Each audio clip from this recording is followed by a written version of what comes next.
writing in school. So I really got into writing stories in high school, and English was one of my favorite courses, so that helped. But I started my first book while in high school. No one took me seriously. I was the quiet kid. I just was writing chapters in between classes and had to get the story down. But I never did anything with that. I finished it, but I never went anywhere, publishing it or like that.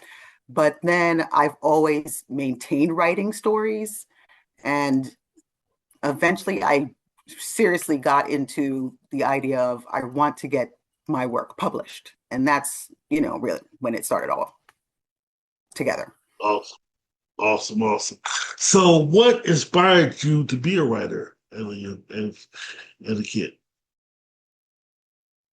What inspired me? In all honesty, I used to go to the library every week and I would take out like 20 to 30 books and I would finish all those books. And for some reason, I got into reading Danielle Steele. And I'm not even really like a romance person, but I was reading a lot of her books. And I said, I could do this. I could write this, not necessarily a romance, but I can write a book. And that's when I remembered, my mom would always say, if you want something done, you have to do it yourself. So I'm like, well, if I want to read a certain story and I'm not necessarily finding that story out there, then I have to write that story that I would want to read. And maybe someone else will enjoy what I'm writing. So that's how I was inspired. You like a lot of us. It's like you see a story, you feel you can write a better story, so you write it. And that's what we're supposed to do, most definitely. So, how do you transition from writing short stories and chapters to publishing your first book? I transitioned, it really, the first book was science fiction. So that was long because, science fiction, fantasy, you can crank out like 100,000 words. So that one took time, but I did complete it. And, it was a solid story and it had a lot going on in it. So I started off with science fiction, but I have a knack for thrillers. So I really enjoy watching thrillers. And so writing it didn't seem that far off. Also, my background is psychology. So I understand the characters that I write. I understand how to evoke emotions from the reader. So a lot of readers, they will tell me they cannot stand some of my characters. And that's exactly what I want. I want you to hate some of my characters. I want you to love some of my characters. I want you to be rooting for people you didn't think you would root for.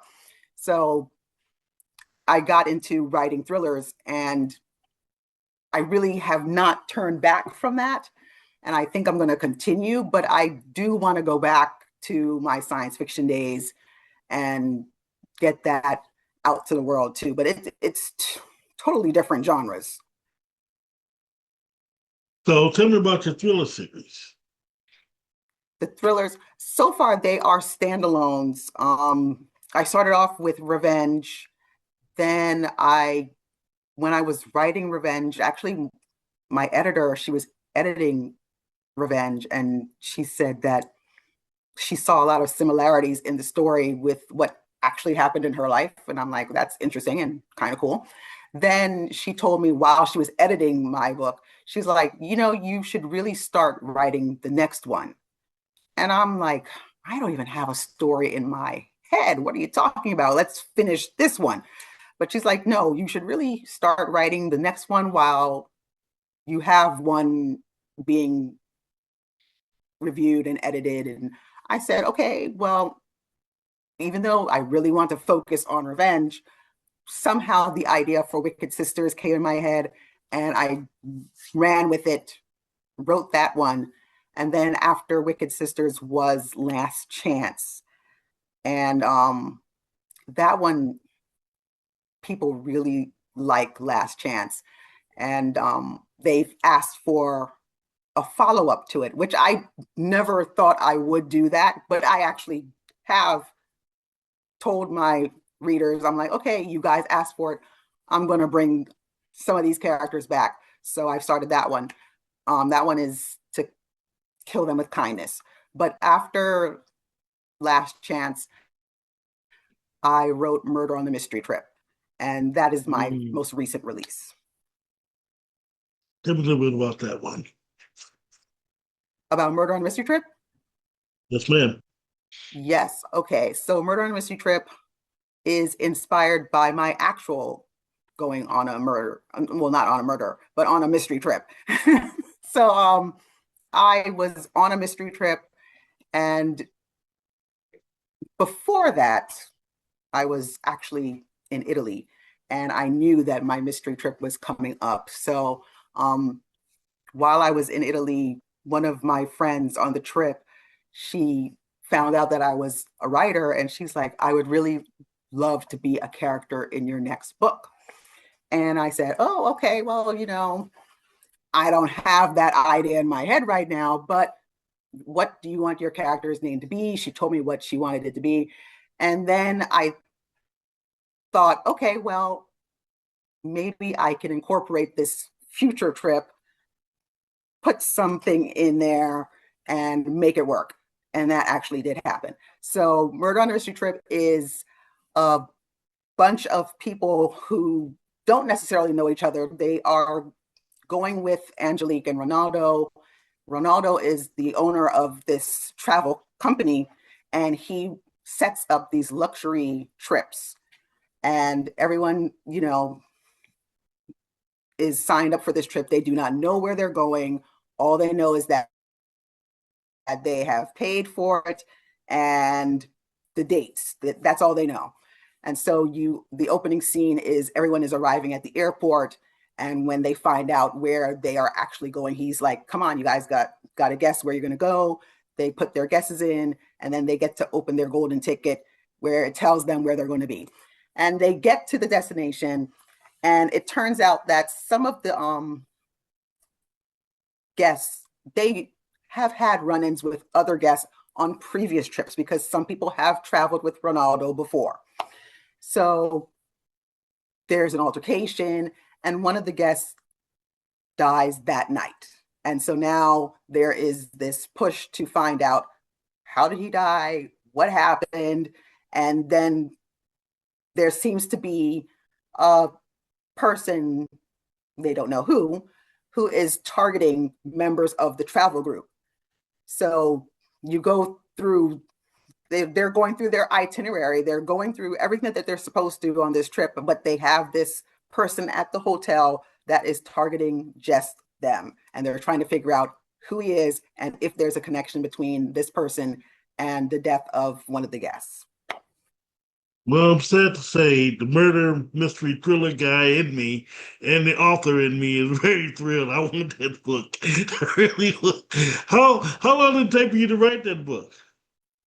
I started it while I was in Italy. So I was planning to wrap it up before I got to the mystery trip. So it took a year. But I actually finished it while flying back from my mystery trip. So I'm on the planes and I'm sitting there. My sister is like asleep, and I'm writing the chapters in my phone. And when I got back home, I really wrapped everything up, and I said, okay, I was good with it, and sent it off to my editor, and then it was published in September. Oh, wonderful. Well, today as an author, because, oh man, I'm loving your stories. What or who inspires you today? Who inspires me today? Really, there are so many fellow authors that I have read their work. I love Tanisha Stewart. I love Ginny Davis, Latrell Yes. Morris. I just love reading stories, especially in the genres that I really like, which, that includes horror stories and thrillers and some romance. I need to get into the romance and science fiction, but I really enjoy their stories. And sometimes I look at their stories and I'm like, I could not do this. Like I told Ginny, I was like, I love your short stories. I can't write a short story, but she can pack in this short story so much drama, so much energy, so much you just want to keep turning the page. And I'm like, this is wonderful. So this reading other people's work and trying to emulate them or be like them, because hey, why not? I think I'm in a good circle of people, and I really use that as inspiration to just keep on going. And also my readers, they will come to me and they will tell me, like, I don't know what you were thinking when you wrote that, but I enjoyed it. Or where do you get your ideas? And that is inspiration as well.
Now, excuse me, I'm a character guy.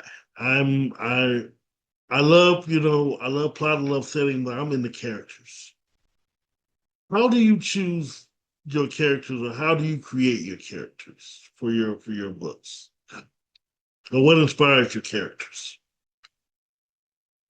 Sometimes real life inspires my characters. Um, a lot of things can come into play for the characters. In most parts, I will think of the personality I want this character to portray, um, the kind of interactions I want them to have with the other characters that helps me build who they are. Then I come up with their name.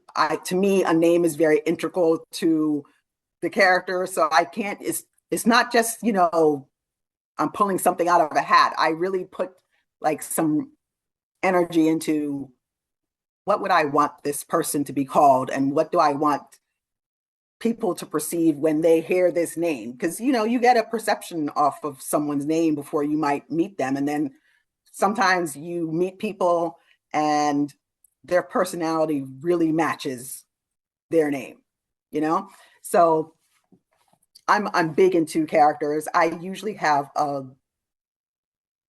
bunch of characters, and there are like the focal point characters. There might be like three major characters, and then there's all these outlier characters, but they all kind of come in, interweave, mingle, and you just see how they interact. You might like how they interact, you might not like how they interact, but it all works in the end. I love it. I love it. So, what are some of your other titles? Or are Um, these it? these are it. It's just those four, and then I'm working on Kill Them with Kindness, and I'm also working on Intrusive Thoughts. So we'll see if they both get dropped next year. Okay, now I'm going to put you in an uncomfortable position for just a second because I'm going to ask you a very hard question. Okay. Which among your babies are your favorite? I know it's hard to choose a favorite, but which among your babies are your favorite? Oh my goodness. That's so difficult. Right now, I am really in love with Murder on a Mystery Trip, but I think my favorite is Last Chance. That's my favorite. And then, so now that I'm working on the sequel to Last Chance, I'm seeing some growth of some of the characters. But yeah, I would say Last Chance is my favorite And right why? now. I just want to know and why. Why Last Chance is kind of based off of my daughter's school and the interactions that I have encountered at the school. But also, I've put in aspects of just life as a student and even things I've experienced when I was in school. So, Last Chance is based on, it's around a Catholic high school. And Mm. I went to Catholic universities. So I know what it's like to be in a Catholic school environment. And then, now my daughter is in one.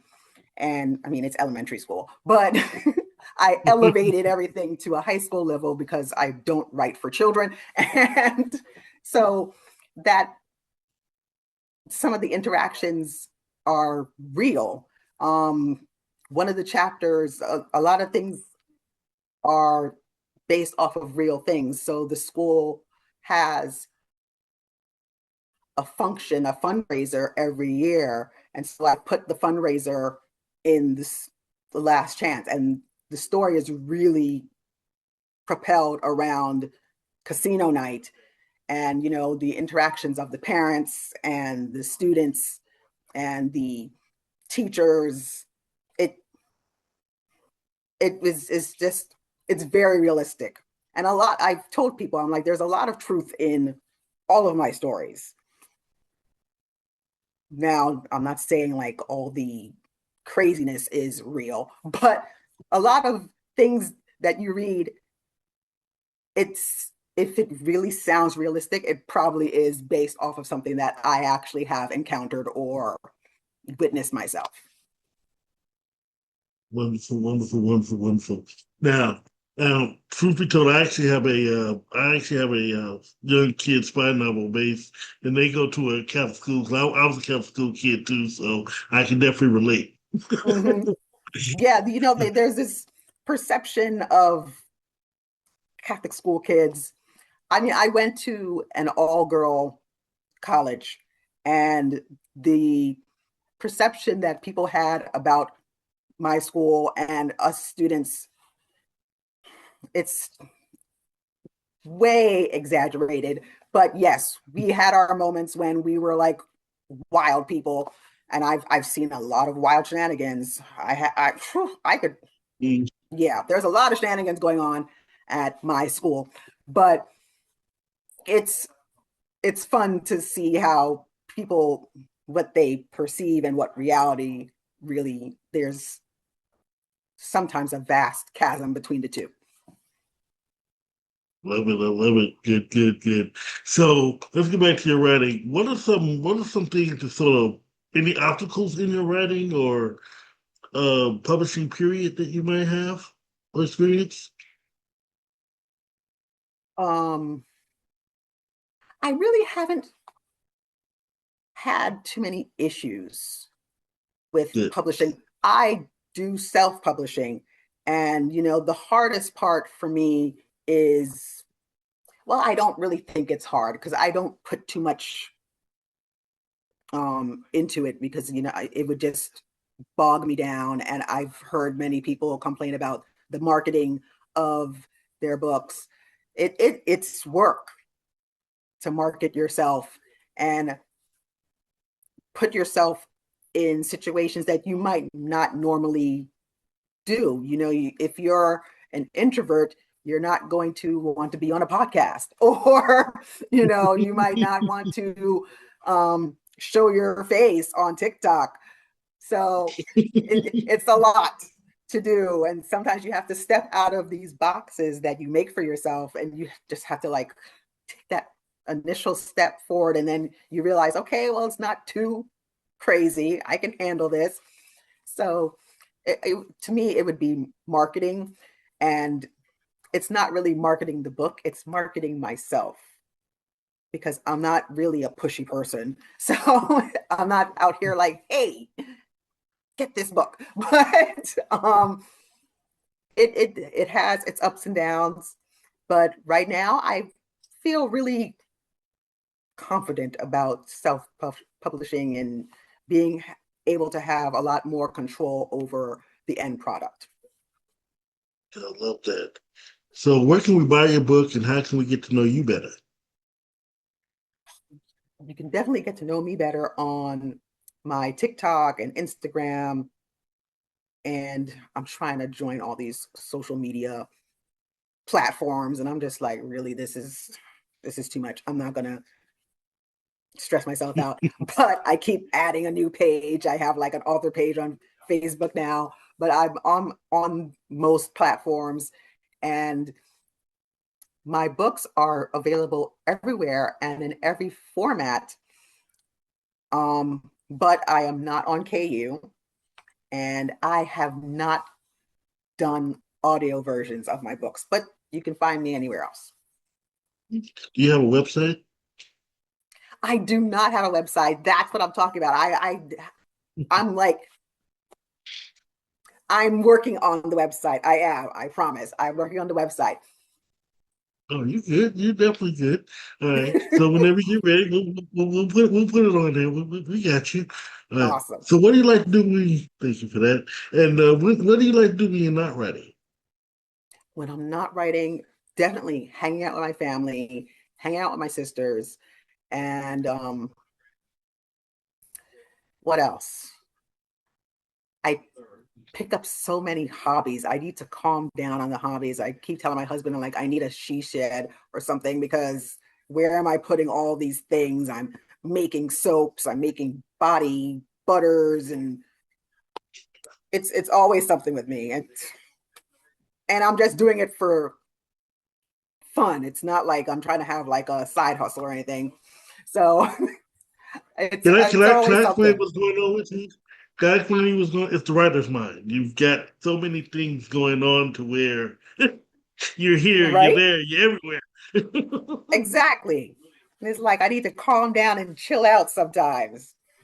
Yeah, so trust me, it's not just you, it's all of us. It's like Yes, we are sharing the same traumas. oh, most definitely. So, well, my next question for you is going to be what's in the future for you as far as books, any new projects coming up, or what's going on? What in the future? You know, in all honesty, I never thought I would be 4 books in with 2 on the way. So I don't know. I right now I think the future just holds that I am going to continue writing and you know get out there, meet people, meet fellow authors, have good interactions with readers. I think that's about it. We're going to keep it simple. I'm going to keep on writing. Well, actually, I was going to ask you too. Did you have any events coming up, or was there any sightings coming up anytime soon? I don't have any events coming up yet. I'm considering joining an event coming up in, I think it's definitely next year. I think it's in October.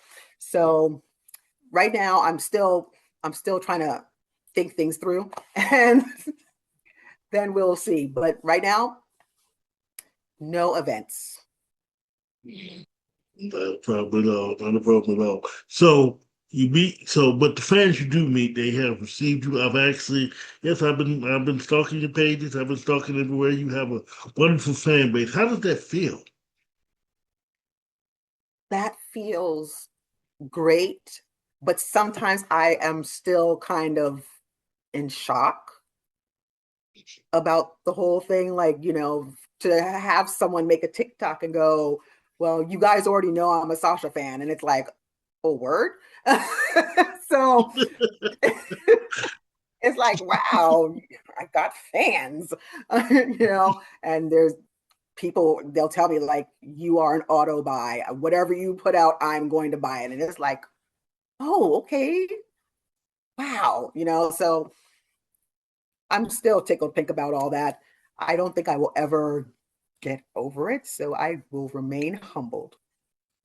You won't get over it. I'm telling you right now. It just on all the years I've been writing, it never gets old, and it's always gonna feel good like the first time. So I'm just letting you know. Excellent. You Yes. know, Yes. you just said you had 2 more babies on the way. Explain that. Yes, to I have Kill Them with Kindness, which is the sequel to Last Chance, because people have been asking me for a follow-up That's a sequel. several times, Mhm. multiple times. Right. So I finally am working on that. But Intrusive Thoughts, actually, I had started months before. And so I'm working on both of them at the same time. Right now, Intrusive Thoughts is kind of taking a back burner, chill pill, but I'm working on both of them. Awesome, awesome. Thank you. And now my train of thought finally coming back. Were you planning on going back to science fiction anytime soon? I really need to get the first novel that I wrote. I need to go back. It's been years now. I have not looked at it. It's complete. I need to go back and do my edits, and then I will send it to the editor and then get my cover designed. I just need to make myself do it. I Good, keep no, no. saying I'm going to do it, but I need to, and then something comes up, like another project comes up, another story comes up, and then it gets pushed off to the side. But really, I need to just seriously sit down, go through and the edits and get it published.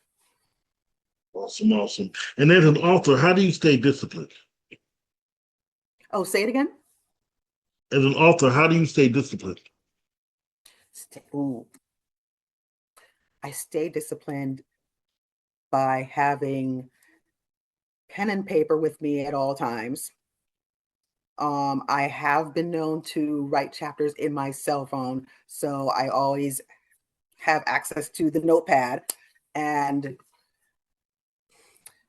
I don't really put a time frame for completing each book. So, I'm not like caught up in, I gotta write 4 chapters today, or I could easily not write anything for weeks and then come back and be like, okay, let me churn out a few chapters now and put it back down for another week or two. So it's just for me to stay focused, which is not the easiest. I find that as I'm getting older, I'm losing more focus by the minute.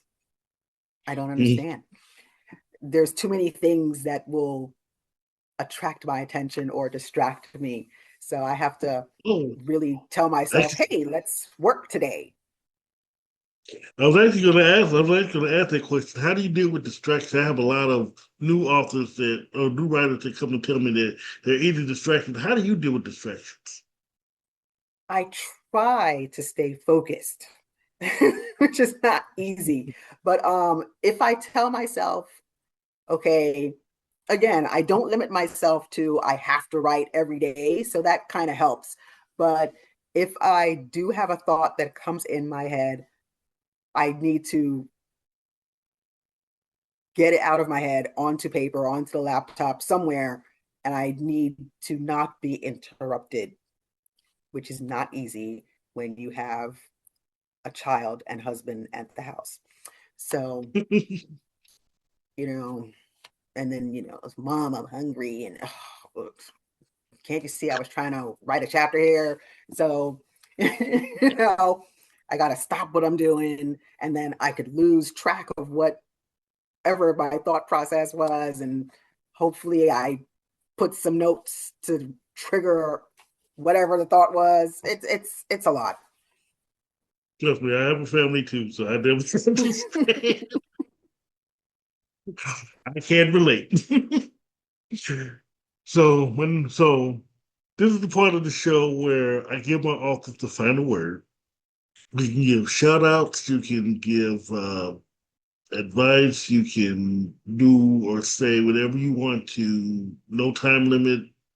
The floor is yours. Well, I definitely want to say for anyone who is thinking about writing a story, thinking about writing a book, just do it. It's if you tell yourself, I can't do it, you won't do it. So you have to, just you have to have faith in yourself, and you can't necessarily wait for someone else to tell you, yes, you can do this. You have to just fuel the fire in yourself to get this job done. And it might not, there's people who they can write a book, they can write like 5 books in a year. I'm not that person. So, you know, however long it takes you to do something, that is as long as it needs to take, and you will be fine. And I definitely want to say that there's always people around us that are very helpful in seeing our dreams come true.